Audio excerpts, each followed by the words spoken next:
მოგესალმებით მეგობრებო, დღეს თურქული სერიალი შორეული ქალაქის მომდევნო სერიების ირგვლივ არსებულ ყველაზე ცხელ ვერსიებს გაგიზიარებთ. დარწმუნებული ვარ, ბევრ თქვენგანს აინტერესებს, როგორ განვითარდება მოვლენები, რა ბედი ეწევა ზერინსა და ქაიას. გაიგებს თუ არა ბორანი ალიასა და ჯიჰანის ერთად ყოფნის შესახებ და შეძლებს თუ არა ის ბავშვის წართმევას. სწორედ ამ დეტალებზე ვისაუბრებთ დღევანდელ ვიდეოში. სანამ მთავარ ამბებზე გადავალთ, გთხოვთ გამოიწეროთ არხი და მოიწონოთ ვიდეო, რომ არ გამოგრჩეთ სიახლეები. მას ასე დავიწყოთ. ჯიჰანი ყველანაირად შეეცდება, რომ ალიასთან და დენისთან ერთად საცხოვრებლად სხვაგან გადავიდეს.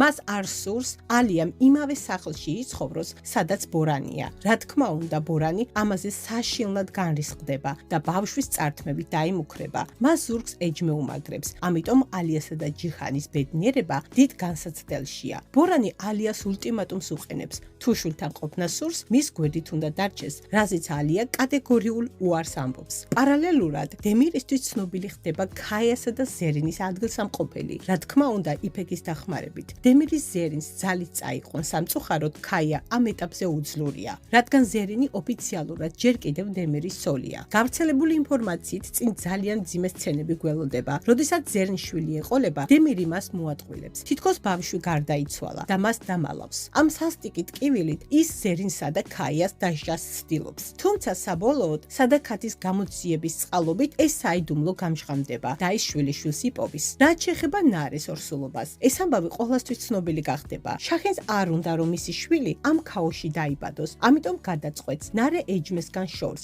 სხვა სახლში გადაიყვანოს. თუმცა ეჯმე მათ სიმშვიდეს აქაც დაარღვევს, რადგან ის ხვისი უბედურებით იკვებება. ბოლოს კი ყველაზე საინტერესო. სერიალის დეტალები მიგვითითებს, რომ შესაძლოა მალე ალიას ორსულობის შესახებაც შევიტყოთ, რადგან თავად პერსონაჟს ამის დიდი სურვილი აქვს. მეგობრებო, დღეისთვის სულ ეს იყო. ინფორმაცია აღებულია თურქული წყაროებიდან. მიუხედავად იმისა, რომ ზუსტი სცენარი უცნობია, მსგავსი ვერსიების 90% ჩვეულებრივ მართლდება. მომავალ შეხვედრამდე.